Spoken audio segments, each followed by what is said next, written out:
আয়ুষ এবং কুসুমকে বরকনে মিশিয়ে দেখে এবার নিজের চোখকেই বিশ্বাস করাতে পারছে না পরিবারের লোকেরা। হ্যাঁ বন্ধুরা, ভিডিওতে লাইক দিয়ে দেখতে থাকুন। যে মুহূর্তে কিনা আয়ুষ কুসুমকে সঙ্গে করে নিয়ে গাঙ্গুলি হাউসে চৌকটে গিয়ে দাঁড়ায়, ঠিক সেই মুহূর্তে পরিবারের সকলে ওদেরকে বরকনে মিশে দেখা মাত্র চমকে ওঠে এবং বলতে থাকে যে আয়ুষ এসব কি ঠাট্টা তামাশা চলছে। বন্ধুরা, তুমি কি মনে করছো যে তুমি যখন যেটা তোমার মনে হবে তুমি তখন সেই সিদ্ধান্ত নিয়ে চলে এসে হুট করে আমাদের কাছ থেকে এক্সপেক্ট করবো আমরা সেই তোমার সিদ্ধান্তটা মেনে নেবো? তুমি এরকম করছো কেন বলো তো? আয়ুষ কি হয়েছে, এটা কি? তুমি ওর মাথায় সিঁদুরই বা কোথা থেকে এলো বলো? তোমরা চুপ করে রয়েছো কেন? ঠিক সেই মুহূর্তে যখন আয়ুষ বলতে থাকে যে বাবা, আমি কুসুমকে বিয়ে করেছি এবং আজ থেকে কুসুম গাঙ্গুলি পরিবারের বড় বউ এবং সেই হিসেবে ওর নাম কুসুম আয়ুষ গাঙ্গুলি, এবং তোমরা মানো আর না মানো কুসুম এবারের বউ হিসেবে ওকে তোমাদেরকে অবশ্যই বরণ করে গ্রহণ করতে হবে। অন্যদিকে যখন মীনাক্ষী বলতে থাকে যে দিদির গর্ব, দিদির এতদিনের অহংকার সব কিছু এক নিমিষে ধূলিসাৎ করে দিলি, মাটির সঙ্গে মিশিয়ে দিলি। আয়ুষ, তুই একবার ভেবে দেখেছিস তোর এই অসুস্থ মাটা যে কিনা বিছানায় পড়ে রয়েছে, সেই মাটা তোর এই ধাক্কাটা আদৌ সইতে পারবে কিনা? দিদি তো রীতিমতো মরে যাবে। অন্যদিকে যখন রাজশেখর গাঙ্গুলি বলতে থাকে যে মীনাক্ষী, এত বাজে কথা তুমি কেন বলছো বলো তো? এরকম অলক্ষণী কথা তুমি কেন বলছো?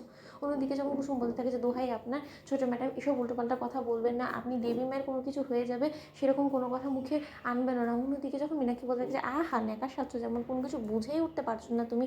যদি কোনো কিছু নাই বুঝে উঠতে পারো তাহলে নিজের স্বার্থসিদ্ধি পালন করার জন্য তুমি তোমার দেবী মাকে অসুস্থ অবস্থায় ফেলে রেখে কী করিবা তুমি আয়ুষের সঙ্গে বিয়ের পিড়িতে বসলে বলো তো?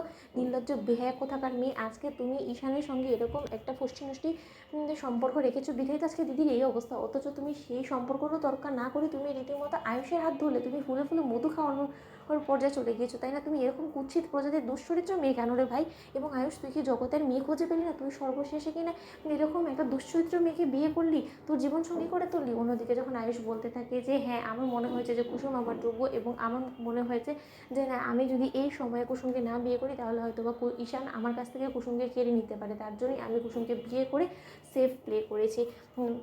কাকিমণি, তোমার এতে কোনো প্রবলেম আছে? আমি আশা করবো তোমার কোনো রকম কোনো প্রবলেম থাকবে না এতে করে। অন্যদিকে যখন সেখানে ইন্দ্রাণী গাঙ্গুলি এসে বলতে থাকে যে না, কারো কোনো সমস্যা হবে না আয়ুষ, এসব নিয়ে তুমি একদম টেনশন করো না, এবং তুমি সকলকে জবাবদিহি বা কেন করছো আমি তো সেটাই বুঝতে পারছি না। দীপালি, যাও গিয়ে বরণডালা নিয়ে এসো। আমি স্বয়ং নিজে ইন্দ্রাণী গাঙ্গুলি আজকে কুসুমকে এবারে বউ হিসেবে গ্রহণ করে আমি ওকে বরণ করে ঘরে তুলবো, ওর গৃহপ্রবেশ করার ব্যবস্থা করো। দীপালি ঠিক সেই মুহূর্তে দীপালি বলতে থাকে যে ইন্দ্রাণী ম্যাডামের হঠাৎ করে কী হয়ে গেলো? সে এরকম উল্টোপাল্টা কথা বলছে কেন? সে কিনা কুসুমকে বরণ করবে এইবারের বউ হিসেবে, কিছু তো আমার মাথায় ঢুকছে না। অন্যদিকে যখন রাজ এসে বলতে থাকে যে ইন্দ্রাণী, তুমি আবার কেন উঠে এলে? অন্যদিকে ইন্দ্রাণী বলতে থাকে যে বারে, আমার ছেলে বিয়ে করে বউ নিয়ে চৌকটে দাঁড়িয়ে আছে, অথচ আমি বরণ করবো না, সেটা কী করে হতে পারে বলো তো?